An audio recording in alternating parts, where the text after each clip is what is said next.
جو تمہاری ذمہ داری ہے، تمہارے لیے جو شریعت کے احکام آئے ہیں تو ہمارا ان پہ عمل ہے، تم کر رہے ہو تو پھر تمہیں کوئی ضرر نہیں ہوگا، گمراہ تمہیں کوئی ضرر نہیں دے سکتا۔ تو اب وہ جو اللہ کی ہدایت آئی، احکام آئے ہیں، تو ان میں امر بالمعروف اور نہی المنکر یہ حکم بھی موجود ہے۔ تو اب اس حوالے سے ہمارے معاشرے کے اندر بہت زیادہ کوتاہی ہے۔ بڑے بڑے اہم فرائض جو ہیں، اہم فرائض ہیں، ان کے حوالے سے غفلت ہے، لیکن ہم اس کے حوالے سے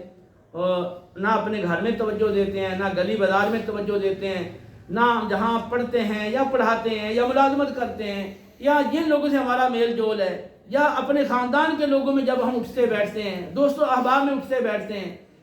تو ہم اپنی میٹنگ میں یا اپنی مجلس کے اندر جن میں کوتاہی موجود ہے، ہمیں علم ہے، ہم ان کو روکنے کی کوشش نہیں کرتے، سمجھانے کی کوشش نہیں کرتے۔ یہ اس کی وجہ سے یہ فساد بڑھ رہا ہے۔ میں نے بتایا کہ جو فرائض ہیں ان میں اہم ترین نماز ہے، تو بہت بڑی تعداد میں لوگ نماز نہیں پڑھتے۔ اسی طرح جو محرمات ہیں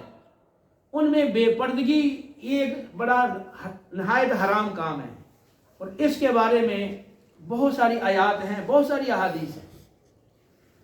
لیکن بے پردگی اس قدر زیادہ ہو گئی ہے کہ اب لوگوں کی نظروں میں اس کی قباحت ختم ہو گئی۔ جیسا نماز نہ پڑھنے والا تو اس کو کوئی نہیں سمجھتا کہ یہ اس نے بہت غلط کام کیا ہے۔ نماز نہ پڑھنے کی قباحت جیسے لوگوں کی نظروں سے ختم ہو گئی ہے، اسی طرح یہ بے پردگی کی قباحت بھی لوگوں کی نظروں سے ختم ہو گئی ہے، حالانکہ اس کے بارے میں واضح آیات اور احادیث موجود ہیں۔ پہلے نمبر پر وہ احادیث جن میں رسول اللہ صلی اللہ علیہ وسلم نے خواتین کو، عورتوں کو مردوں کے ساتھ خلوت سے منع کیا کہ کوئی اجنبی مرد کسی اجنبی عورت کے ساتھ خلوت کو اختیار نہ کرے۔ بخاری مسلم کی حدیث ہے، جب پوچھا گیا یا رسول اللہ دیور کے بارے میں کیا حکم ہے، تو فرمایا دیور تو موت ہے، یعنی اس سے اگر آپ تنہائی اختیار کرتے ہیں، خلوت اختیار کرتے ہیں، یعنی خواتین اگر اپنے دیور کے ساتھ علیحدگی اختیار کرتی ہیں تو یہ موت ہے، اس کے لیے بہت بڑا خطرہ ہے۔ تو پہلے نمبر پر وہ احادیث جن میں مردوں کو اجنبی عورتوں کے ساتھ تنہائی اختیار کرنے اور خلوت سے منع کیا گیا۔ دوسرے نمبر پر وہ احادیث ہیں جن میں خواتین کو شوہر اور محرم کے بغیر اکیلا سفر کرنے سے منع کیا گیا۔ یہ بخاری مسلم کی حدیث ہے، نبی کریم علیہ السلام نے فرمایا کہ جو عورت اللہ پر اور یوم آخر پر ایمان رکھتی ہے تو اس کو چاہیے کہ وہ اپنے شوہر اور محرم کے بغیر سفر مت کرے،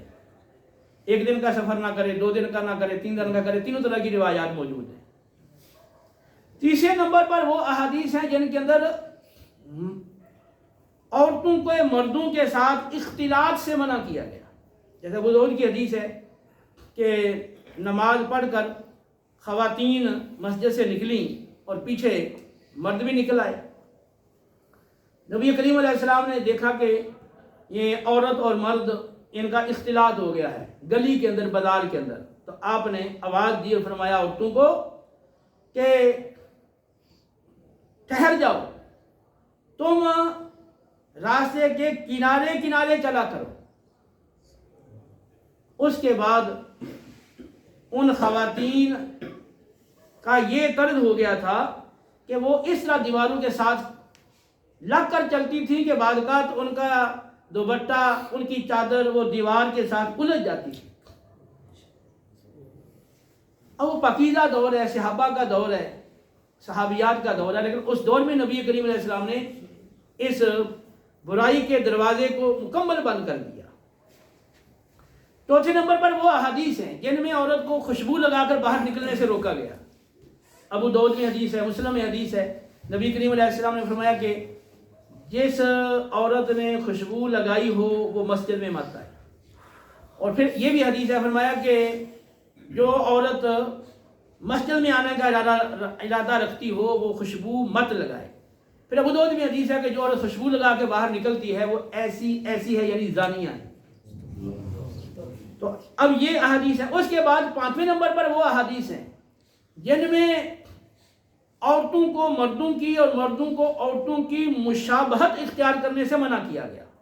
اور مشابہت اختیار کرنے والوں اور والیوں پر لعنت فرمائی گئی۔ یہ بھی معتبر احادیث ہے،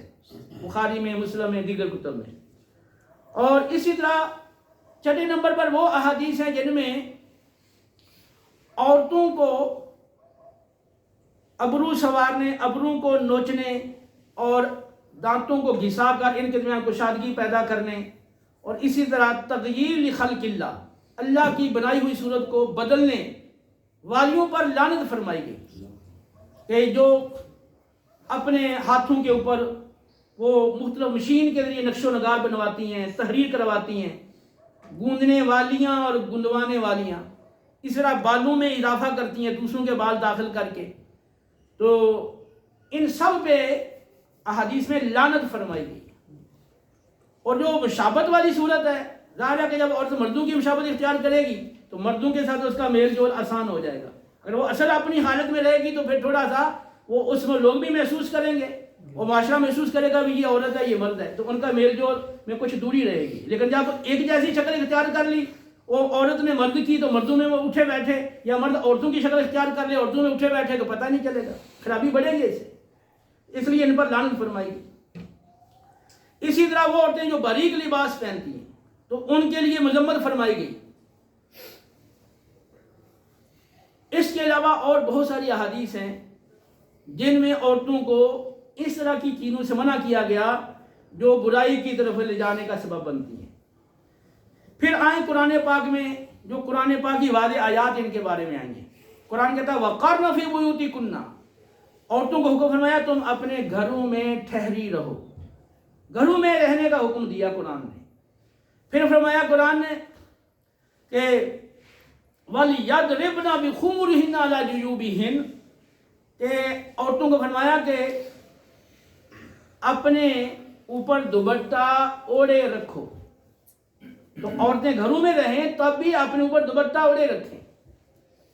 پھر فرمایا کہ وَلَا يُبْدِينَ زِينَتَهُنَّ إِلَّا مَا ظَهَرَ مِنْهَا، عورتیں اپنی زینت کو ظاہر نہ کریں سوائے اس کے جو از خود ظاہر ہے۔ اب از خود وہ زینت جو ظاہر ہے وہ کون سی زینت ہے؟ ابن مسعود رضی اللہ تعالیٰ عنہ کی روایت کے مطابق وہ کپڑے ہیں، تو اب یہ کپڑے ہیں وہ تو نہیں چھپائے جا سکتے۔ قرآن میں کہا خُذُوا زِینَتَکُمْ عِنْدَ کُلِّ مسجد، ہر نماز کے وقت اپنی زینت اختیار کر لیا کرو، تو وہ مراد یہاں کپڑے ہیں، زینت سے مراد۔ تو اب عورت باہر نکلتی ہے تو اب اوپر کے کپڑے تو نہیں چھپا سکتی، تو بعض کا وہ کپڑے جو ہوتے ہیں وہ بھی کشش کا باعث بنتے ہیں، لیکن وہ ایک مجبوری ہے اس لیے اس کو معاف رکھا گیا۔ اور ابن عباس رضی اللہ عنہ کی روایت کے مطابق جو زینت از خود ظاہر ہے اس سے مراد یہ ہے کہ جو آنکھوں کا سرما، چہرہ اور ہتھیلیوں کی مہندی اور انگوٹھی، فرمایا کہ یہ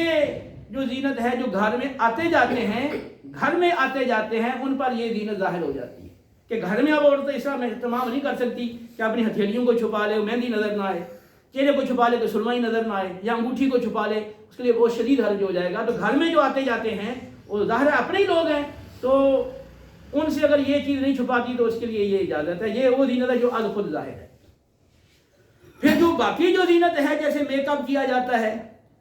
میک اپ کی جو ناجائز صورتیں ہیں وہ تو منع ہوگی نا، جیسے ابرو کے بال جو ہے نا وہ اکھیڑنا خوبصورت بنانے کے لیے، یا دانتوں کو ریتی کے ذریعے سے گھسانا کشادگی کرنے کے لیے، یا پھر یہ کہ وہ تحریر کرنا مشین کے ذریعے جو پختہ تحریر ہو جاتی ہے، یا پھر وہ بالوں کا اضافہ کرنا وغیرہ، یہ تو ہے ہی ناجائز نا۔ لیکن جو جائز میک اپ ہے اور خوبصورت اور آرائش و زیبائش ہے تو وہ اس کے بارے میں فرمایا وَلَا يُبْدِينَ زِينَتَهُنَّ إِلَّا لِبُعُولَتِهِنَّ، اور آگے پھر محارم کا ذکر کیا گیا کہ وہ اپنی زینت صرف اپنے شوہروں کے سامنے، اور جو اپنے باپ ہیں، بیٹے ہیں، بھائی وغیرہ ہیں جو محارم ہیں، ان کے سامنے وہ اپنی زینت کو ظاہر کر سکتی ہیں۔ تو جو مخصوص زینت ہے ان کے سامنے ظاہر ہو جاتی وہ کر سکتی ہیں۔ پھر اس کے بعد جو باہر سے لوگ آتے ہیں گھروں میں اور کسی ملنے کے لیے، ان کے بارے میں فرمایا یا ایھا الذین آمنوا لا تدخلوا بیوتا غیر بیوتکم حتی تستأنسوا وتسلموا علی اہلھا، اہل ایمان جب تم دوسروں کے گھروں میں جایا کرو تو بغیر اجازت لیے اور بغیر سلام کیے گھروں میں، لوگوں کے گھروں میں داخل مت ہوا کرو۔ تو اب کسی بھی گھر میں آپ جاتے ہیں بغیر سلام لیے اجازت لیے گھر کے اندر داخل ہونا منع ہے۔ اور بخاری میں حدیث ہے، نبی کریم علیہ السلام اپنے حجرے میں تشریف فرما تھے تو باہر سے ایک شخص نے ایک سراغ تھا کوئی چھوٹا سا، تو اس سے اندر جھانکا، تو نبی کریم علیہ السلام نے فرمایا کہ اگر مجھے معلوم ہو جاتا کہ تو جھانک رہا ہے تو میں یہ کنگھی جو تھی نا یہ تیرے آنکھوں میں چبو دیتا۔ اور اسی طرح احادیث میں ہے کہ جو شخص اندر جھانکے کسی دراڑ اور کسی سوراخ کے ذریعے سے تو گھر والا اس کی آنکھ کو کنکری مار کے پتھر مار کے پھوڑ دے، اس پہ کوئی گناہ نہیں۔ فرمایا کہ یہ جو اجازت لینے کا حکم ہے یہ تو نظر کی وجہ سے، تو اب کوئی اگر بغیر اجازت کے اندر سے جھانکنا شروع کر دے گا تو پھر وہ اجازت لینے کا اور سلام کرنے کا جو مقصد تھا، وہ حکمت تھی، وہ تو جاتی رہے گی۔ تو کسی کے گھر میں جھانکنے سے سختی کے ساتھ منع کیا گیا۔ پھر یہ حکم فرمایا گیا کہ جو عورتیں گھر سے باہر نکلیں، یدنین علیہن من جلابیبہن، تو بڑی چادر کے ذریعے سے اپنے پورے جسم کو چھپا لیں۔ اور طبری میں حضرت ابن عباس رضی اللہ تعالیٰ عنہ سے مروی ہے کہ جب خواتین جو ہیں وہ کسی کام کے سلسلے میں باہر نکلیں تو بڑی چادر سار کے اوپر سے ڈال کے اپنے پورے جسم کو چھپا لیں اور ایک آنکھ کو کھلا رکھیں۔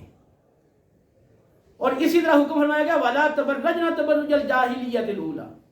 تو جو زمانہ جاہلیت کی عورتیں جس طرح وہ اپنے حسن کی نمائش کرتی تھیں، اپنی آرائش و زیبائش اور زینت وہ لوگوں کو دکھاتی تھیں، تم اس طرح زمانہ جاہلیت کی عورتوں کی طرح بے پردگی اور اپنے آرائش و زیبائش کی نمائش یہ مت کیا کرو۔ تو باہر نکلے تو آرائش زیبائش وہ نہیں دکھانی کسی کو۔ اور وَلَا يَضْرِبْنَ بِأَرْجُلِهِنَّ لِيُعْلَمَ مَا يُخْفِينَ مِنْ زِينَتِهِنَّ، اور پھر فرمایا کہ عورتیں جب باہر نکلیں تو پاؤں کو زمین پر زور سے مار کر نہ چلیں تاکہ ان کی جو چھپی ہوئی زینت ہے وہ لوگوں پہ ظاہر نہ ہو جائے، کیونکہ وہ زینت ظاہر ہوگی تو لوگوں کی اس کی طرف توجہ ہوگی۔ اسی طرح فرمایا کہ ان اتقیتن فلا تخضعن بالقول، کہ خواتین کو فرمایا گیا ہے کہ اگر تم تقوی اختیار کرنے والی ہو تو پھر جب تمہیں کسی اجنبی مرد سے بات کرنی پڑے تو پھر اپنی گفتگو میں آواز میں لچک نرمی پیدا نہ کرو، تاکہ جس کے دل میں بیماری ہو، خباثت ہو، اس کا تمہاری آواز کے اندر جو نرمی لچک ہے اس کی وجہ سے تمہاری طرف میلان نہ ہو، تو تمہاری آواز میں روکھا پن ہو، تھوڑا لہجہ سخت ہو۔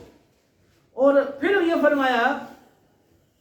کہ وَإِذَا سَأَلْتُمُوهُنَّ مَتَاعًا فَاسْأَلُوهُنَّ مِنْ وَرَاءِ حِجَابٍ، تو جب تم ان سے امہات المومنین سے جب کوئی چیز لینی ہے، کوئی سامان لینا ہے، کوئی چیز لینی ہے تو پردے کے پیچھے سے لیا کرو۔ یہ عام حکم بھی عورتوں کے لیے حکم ہے کہ جب کوئی چیز